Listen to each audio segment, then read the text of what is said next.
ملايين الزوار سنويا يقفون أمام نافورة جدة مبهورين من جمالها وتألقها وحركة تدفق المياه فيها، لكن ما يعرفون أن هذه النافورة لها قيمة عظيمة وتجسد تاريخ عظيم يحكي العلاقة القوية بين جمهورية مصر العربية والمملكة العربية السعودية، خاصة المحبة والتضامن عندما يتجلى في أبهى صوره في نصر السادس من أكتوبر 1973، ودور المملكة الكبير في تحقيق هذا النصر من خلال مشاركتها سياسيا وعسكريا ودبلوماسيا بعدما احتل العدوان الإسرائيلي شبه جزيرة سيناء والجولان في سوريا. تم إنشاء خط بارليف من قبل إسرائيل العدوان الصهيوني لهذا الحاجز الرملي العظيم اللي تقريبا يشكل 7 أدوار عمودي و4 أدوار أفقي. أنتم متخيلين الطول والعرض؟ فهذا كان في تلك الفترة شيء عظيم. هذا الساتر الترابي اللي أنشأه الجيش الإسرائيلي طوله تقريبا من 20 إلى 22 متر ارتفاع، وفيه ضم 22 طلق ناري وأكثر من 26 نقطة حصينة، وكذلك مليء بالألغام والأشواك أو الأسلاك شائكة عفوا.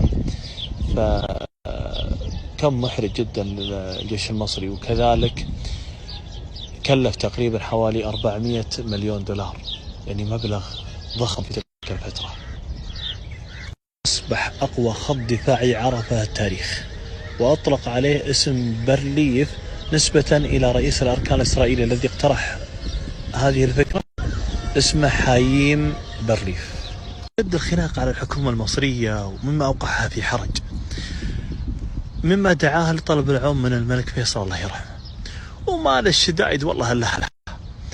ما كان رد الملك فيصل مخيب الأمال، بل كان حاضر وأبدى دعمه بقوة لأشقائه العرب لانتصار العرب في تلك المعركة، وأبدت موافقتها في شراء المضخات وإهدائها لجمهورية مصر العربية. وفعلا اشترت السعودية مضخات مياه عالية القوة كمضخات زراعية عشان ما تنكشف الخطط العسكرية المصرية والإبعاد الشبهة من قبل الإسرائيليين، وتم شحنها إلى جدة وثم تسليمها إلى الحكومة المصرية. تم استخدام مضخات المياه عالية القوة اللي أرسلتها السعودية إلى مصر في هدم ونسف خط بارليف خلال 6 ساعات، وتم تحقيق النصر العظيم في 6 أكتوبر 1973. وإحدى هذه المضخات هي نافورة جدة الآن اللي موجودة كمعلم تاريخي أو معلم سياحي من معالم مدينة جدة، والمملكة العربية السعودية يفتخر فيها. كل عربي أصيل يفتخر بالانتصار العظيم للأمة العربية والإسلامية في تلك المعركة، ودور المملكة العربية السعودية في دعم أشقائها العرب والمسلمين على مستوى العالم.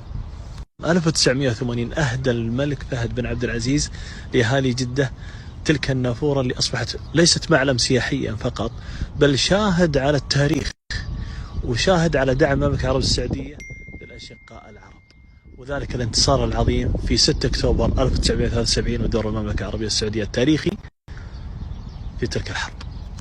وهذا شيء من مواقف المملكة العربية السعودية التاريخية اللي ما زالت حتى يومنا هذا مع جميع الدول العربية الإسلامية. هذا شيء بسيط من التاريخ حبينا نذكره اليوم، وإن شاء الله بإذن الله المواقف التاريخية راح نذكرها، بالإضافة إلى المناطق اللي دائما احنا متعودين نذكرها والأحداث التاريخية اللي دائما نسولف عنها معكم. وبإذن الله احنا مواصلين في هذا الجانب، ودعواتكم لنا، وأي اقتراح أو شيء أرسلوا على الخاص. ترى احنا يعني يسعدني الاقتراحات أو الملاحظات اللي تطور من العمل وتطور من المواضيع اللي نطرحها.